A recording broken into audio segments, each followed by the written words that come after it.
This used to be exposed concrete, chain link fence. Welcome to Wrigley Field, home of the Chicago Cubs and a $5 billion renovation project. We got a tour from Cubs Chairman Tom Ricketts. So did you have a vision for this when it was happening? I mean, are you good at that? Oh, I don't want to take credit for vision of anything. You know, it was a team effort. That effort includes a new expanded upper deck and bleachers, video boards, and the upscale Hotel Zachary right across the street. The neighborhood's, developing. Like, more people are moving in, more restaurants are coming in, just more things, just really make this a year-round destination. But this hasn't been an easy feat. While the players were battling teams on the field, the real battle was happening away from the diamond. It was the Ricketts versus 44th Ward Alderman Tom Tunney. Tunney often pushing back, making sure those changes didn't have a negative impact on the people who live here. There ever a time where you just wanted to throw your arms up in the air and say, oh, never mind? There was never a day where I thought, okay, well, let's just give up. I mean, there was never any of that. But, it took longer than we expected and cost more than we expected. Ricketts' office sits right above the park in front of Wrigley, complete with a goat head mounted on the wall and a view of Chicago's skyline.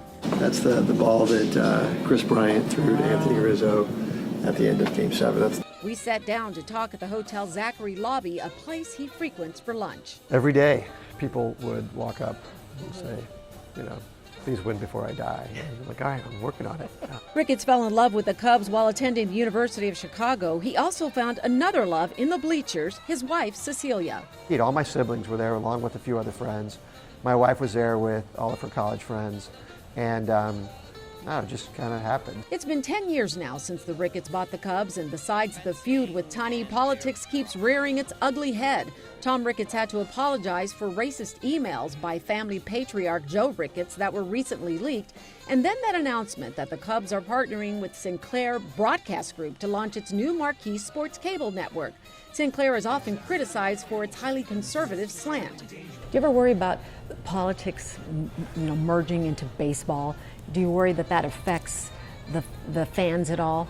I'm not sure what I can do about it. The fact is that I think the majority of our fans, come here just for the games and enjoy the team, and the team is part of their family, and that's the most important part. What's going on with the Cubs right now and the coach? Yeah, well, I think the world of Joe. I really trust him. He's a great manager, one of the better managers in the game.